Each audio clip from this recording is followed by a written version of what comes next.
నమస్తే, welcome to Y news. నేను Pushpa. This news sponsors by Shri Krishna enterprises. Railway station ఎదురుగా మా వద్ద అన్ని టీవీలు, ఏసీలు, ఫ్రిడ్జ్లు మరియు అన్ని రకాల ఫర్నిచర్ హోల్సేల్ ధరలకు అమ్మబడును. ఈ కృష్ణ ఎంటర్ప్రైజెస్ కు విచ్చేయండి. రైల్వే స్టేషన్ ఎదురుగా, main road, Tuni. Proprietor Tamarana Satyanarayana. ప్రతి కుటుంబం ఆర్థికంగా అభివృద్ధి చెందాలన్నదే కూటమి ప్రభుత్వ లక్ష్యమని రాష్ట్ర ఎంఎస్ఎంఈ సర్ప గ్రామీణ అభివృద్ధి శాఖ మంత్రి కొండపల్లి శ్రీనివాస్ అన్నారు. డాక్టర్ బిఆర్ అంబేద్కర్ కోనసీమ జిల్లాలో పర్యటించిన మంత్రి శ్రీనివాస్ రావులపాలెంలో ఎమ్మెల్యే బండారు సత్యానందరావు ఏర్పాటు చేసిన అభివృద్ధి కార్యక్రమాలకు హాజరయ్యారు. విజీబీ రామ్జీ నిధులతో ₹1 వ్యయంతో జూనియర్ కళాశాల నుంచి శ్మశాన వాటిక వరకు బీటీ రోడ్డు నిర్మాణానికి శంకుస్థాపన చేసిన మంత్రి 40 లక్షలతో 6వ వార్డులో వాటర్ ట్యాంక్ వీధిలో సిమెంట్ రోడ్డు నిర్మాణ పనులు ప్రారంభించారు. గ్రామ పంచాయతీ నిధులు 12 లక్షల వ్యయంతో కాపు కళ్యాణ మండపం నుంచి గోలి సత్యవతి ఇంటి వరకు నిర్మించిన అండర్ గ్రౌండ్ డ్రైనేజీ వ్యవస్థను ప్రారంభించారు. మొత్తం 1.52 కోట్ల విలువైన అభివృద్ధి పనులకు శ్రీకారం చుట్టారు. అనంతరం నిర్వహించిన సభలో లబ్ధిదారులకు 111.19 కోట్ల విలువైన రుణాలు, ఆర్థిక సహాయానికి సంబంధించిన చెక్కులను అందజేశారు. ఈరోజు కొత్తపేట నియోజకవర్గంలో రావులపాలెం మండల హెడ్ క్వార్టర్స్ రావడం జరిగింది. ఇక్కడ గౌరవ శాసనసభ్యులు బండారు సత్యానంద్ గారు ఆయన ఉన్నటువంటి రోడ్స్ని ఇనాగ్రేట్ చేయమని చెప్పడం జరిగింది.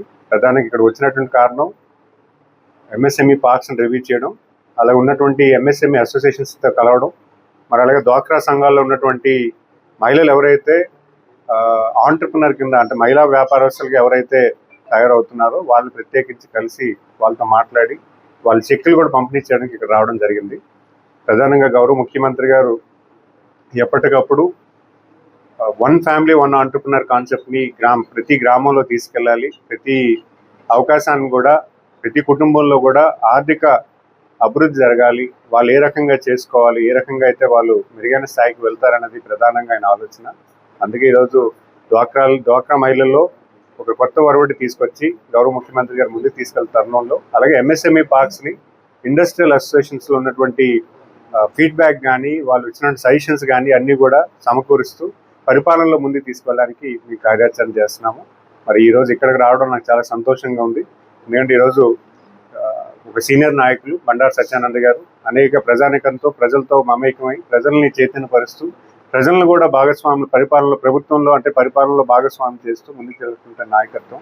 మరి ఆయన అందరికీ కూడా ఒక ఆదర్శమైనటువంటి నాయకత్వాన్ని వహించినటువంటి ఆయనతో నేను ఈరోజు ఇక్కడ రావడం, ఇక్కడ ఉన్నటువంటి పెద్దలందరినీ కలవడం, మరి అలాగే ఈ చెక్కుల పంపిణీ కూడా ప్రధానంగా నన్ను రమ్మని చెప్పడం జరిగింది. ఇక్కడ కూడా సత్యానంద ప్రతి ఒక్కరికి కూడా అవకాశాలు గవర్నమెంట్ పాలసీ విధానం చెప్పడంలో కానీ, అవకాశాలు చెప్పడంలో కానీ, టెక్నాలజీ చెప్పడంలో కానీ ఒక వ్యవస్థ ఉండాలని ఒక హెల్ప్ డెస్క్ కూడా క్రియేట్ చేసి ఒక 2 ఎంప్లాయీస్ని పెట్టి ఎవరు ఏ ఐడియాతో వచ్చినా వాళ్ళకి బ్యాంక్ రోల్ కల్పించాలన్నా, డిపిఆర్ క్రియేట్ చేయాలన్నా, లేకపోతే గవర్నమెంట్ పాలసీలో వాళ్ళు అడాప్ట్ చేయాలన్నా కూడా ఒక హ్యాండ్ హోల్డింగ్ సిస్టమ్ రావాలని చెప్పి ఒక హెల్ప్ డెస్క్ కూడా పెట్టడం జరిగింది. కొత్త ఆలోచన, డెఫినెట్గా అలాంటి ఆలోచన చేస్తే ఖచ్చితంగా, ఎందుకంటే ఈరోజు ఒక కుటుంబంలో ఆర్థికంగా వాళ్ళు స్థిరపడితే ఖచ్చితంగా వాళ్ళకి ఉన్నతమైనటువంటి విద్య, ఉన్నతమైనటువంటి ఆరోగ్యం, అంటే మెరుగైనటువంటి ఆరోగ్యం కానీ లేకపోతే ఫ్యామిలీ ఈకో సిస్టమ్ కానీ మెరుగుపడుతుంది అనేది పెద్ద ఆలోచన. ఎందుకంటే ఈరోజు నేషనల్ 2047 విజన్లో మన జీడిపి గ్రోత్ రావాలంటే గ్రామీణ ప్రాంతంలో ఉన్నటువంటి కుటుంబాలన్నీ కూడా ఆర్థిక అభివృద్ధి జరగాలి. అది గౌరవ ప్రధానమంత్రి గారి ఆలోచన, అలాగే గౌరవ ముఖ్యమంత్రి గారి కూడా ఆలోచన. సో ఆ విధంగా ఈరోజు డిపార్ట్మెంట్ అన్ని కూడా రీఅలైన్మెంట్ చేస్తున్నాము, ప్రజలను చైతన్యపరుస్తున్నాము.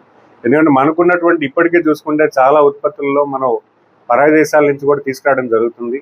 మనం తయారు చేసుకోవడం అనేది ఒక ఎత్తు అయితే, ప్రపంచ స్థాయికి కూడా మన ఎగుమతులు చేసేటువంటి స్థాయికి కూడా ఈరోజు మనం వెళ్ళాలంటే అటు అన్ని రకాలుగా మన అభివృద్ధి కలవర్చాలి, మనకున్నటువంటి ఈకో సిస్టమ్స్ని స్ట్రెంథెన్ చేసుకోవాలనేది గౌరవ ముఖ్యమంత్రి గారి ఆలోచన. సో డెఫినెట్గా ఆ రకంగా పనిచేస్తామనేది మీ ద్వారా తెలియజేసుకుంటాను. మరి ఇక్కడ రావాలని నాకు మరింత సంతోషం కలిగించింది. ఈరోజు ఇక్కడి నుంచి అమలాపురం కలెక్టరేట్కి వెళ్ళి అక్కడ కలెక్టరేట్లో కూడా కోకోనట్ క్లస్టర్ని ఎలాగ మనం స్ట్రెంథెన్ చేయొచ్చు, ఏ రకంగా చేయొచ్చు అనేది అనేక డిపార్ట్మెంట్స్ని పిలవడం కాకుండా ప్రైవేట్ ఏజెన్సీస్ ఎవరైతే దీంట్లో ఒక అధ్యయనం చేసి తమిళనాడు నుంచి కూడా ఒక టీం తీసుకురావడం జరుగుతుంది. అలాగే ఎన్ఆర్టీసీ సెంటర్ సిఎస్ఐఆర్ ల్యాబ్స్ ఎక్కడైతే ఉన్నాయో వాటన్నిటినీ కూడా టెక్నాలజీ ఓరియంటేషన్ గ్రామీణ స్థాయికి తీసుకెళ్లాలంటే ఎన్ఆర్టీసీ పనిచేస్తుంది.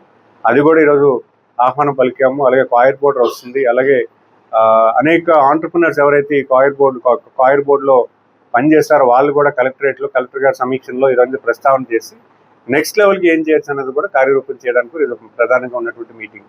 సో డెఫినెట్గా మీ అందరికీ కూడా ధన్యవాదాలు తెలియజేసుకుంటాను. ఎందుకంటే ఈరోజు పబ్లిక్లో మనం అటు అభివృద్ధి చేయాలి, సంక్షేమం చేయాలి, అలాగే అవకాశాలు కూడా ప్రభుత్వం ఇచ్చే అవకాశాలు కానీ లేదా